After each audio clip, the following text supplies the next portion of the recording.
Donc bonjour, je m'appelle Christian, j'ai 27 ans, je suis diplômé de Kedge et je suis venu ce week-end à Marseille pour le Care Labs pour accompagner des étudiants qui veulent développer des projets solidaires. Le projet qu'on a développé, qui s'appelle makesense.org, est intimement lié au développement de projets d'entrepreneuriat social. Donc on trouve des entrepreneurs sociaux partout sur la planète et on mobilise des bénévoles pour les aider à résoudre leurs défis dans plus de 86 villes. Et donc d'accompagner le développement de projets solidaires, c'est un peu quelque chose qu'on fait depuis 3 ans et c'est quelque chose que j'ai appris à l'école. Et donc c'est sympa de pouvoir revenir et pouvoir redonner l'expérience qu'on a pu développer en sortant de l'école. Alors le premier aspect qui a été déclencheur, c'est que j'ai rencontré mon associé en cours à Euromed et qu'ensuite on a vraiment cette liberté on vous dit quand tu rentres à l'école, tu dois savoir quel doit être ton projet et en fonction de ton projet, on te met en contact avec des professeurs qui vont t'aider. Et donc à partir de là, on a des marges de manœuvre très libres pour pouvoir monter des projets. Et nous, on était dans un cours qui s'appelait Etomed, qui est la création d'un fonds d'investissement dans des projets solidaires. Et notre travail, c'était de trouver des projets dans lesquels investir.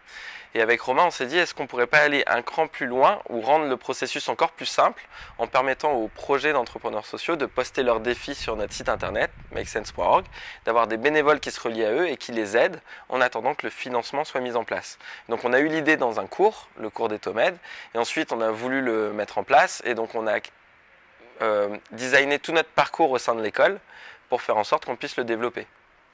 Donc une fois qu'on avait eu l'idée de créer ce site internet pour aider à connecter des entrepreneurs sociaux et des bénévoles, on s'est dit il faut qu'on aille le tester. Et on devait valider 6 mois de projet action à l'international et donc on a profité de ce cadre pour aller expérimenter notre projet. On est parti en Inde, on a fait tout le tour de l'Asie pour à chaque fois rencontrer des entrepreneurs et leur dire est-ce qu'un site tel qu'on l'a imaginé serait utile pour vous pour mobiliser des bénévoles. Et là ils nous ont dit oui, c'est sympa, on souhaite le faire, ça nous a encouragés. Et donc du coup, on a décidé de créer l'entreprise. On a participé au concours de création de l'école qui s'appelle Le Phare. On a gagné un prix, ça nous a permis d'acheter le nom de domaine. Et ça y est, là c'était parti, on ne pouvait plus s'arrêter. Donc maintenant, il y a plus de 12 personnes qui travaillent à temps plein sur Make Sense. On a un community manager en Asie, en Europe et en Amérique latine. Et le but, c'est de passer de 15 000 bénévoles mobilisés à 300 000 d'ici 3 ans. Et donc là, on est en pleine phase de tester nos processus pour voir est-ce que notre site internet, les outils qu'on développe peuvent permettre de passer à 300 000 personnes mobilisées. Donc les 2 ateliers qu'on a animés cette année, le premier c'était sur inciter les étudiants à se poser la bonne question quand ils démarrent leur projet. Quelle est la question à laquelle si je réponds, je vais vraiment trouver une innovation? Donc par exemple, le professeur Younous, c'était est-ce que des personnes avec 2 $ par jour sont capables de rembourser un prêt? C'était une question vraiment importante pour vraiment arriver à des innovations.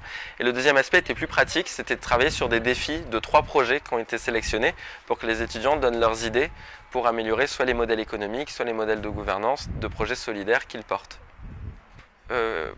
Si j'avais pas fait Kedge, j'aurais pas nécessairement eu l'idée ou l'envie d'entreprendre parce qu'en fait, c'est comme un filet de sécurité. Le fait que vous soyez étudiant et que l'école vous donne un cadre pour expérimenter, essayer, vous ne vous posez même pas la question est-ce que c'est risqué, est-ce que je dois le faire ou pas? Vous le faites. Et avec de la chance, ça marche. Et donc après, quand vous sortez, vous êtes là genre, ok, il n'y a plus forcément le filet. Mais pendant 2 ans, j'ai pu développer cette idée avec un filet. Et donc, vous continuez sur la lancée. Et c'est beaucoup plus simple parce qu'il y a déjà tout un historique. Et donc, ce qui est génial, c'est cette capacité que peuvent avoir les écoles à créer un cadre d'expérimentation qui soit sécurisé pour que l'étudiant puisse mettre en place son projet. Et si ça marche, ben, il continue. Et si ça marche pas, c'est pas grave. Il sort de l'école, il a vécu une expérience, il a beaucoup appris et il continue. Et c'est vraiment quelque chose de très nécessaire dans l'innovation, c'est d'avoir un cadre qui vous permet d'expérimenter, de jouer et d'innover. Et c'est quelque chose, même dans les startups web, ça marche comme ça. La plupart des startups web en Silicon Valley, ils sont nés dans des campus universitaires.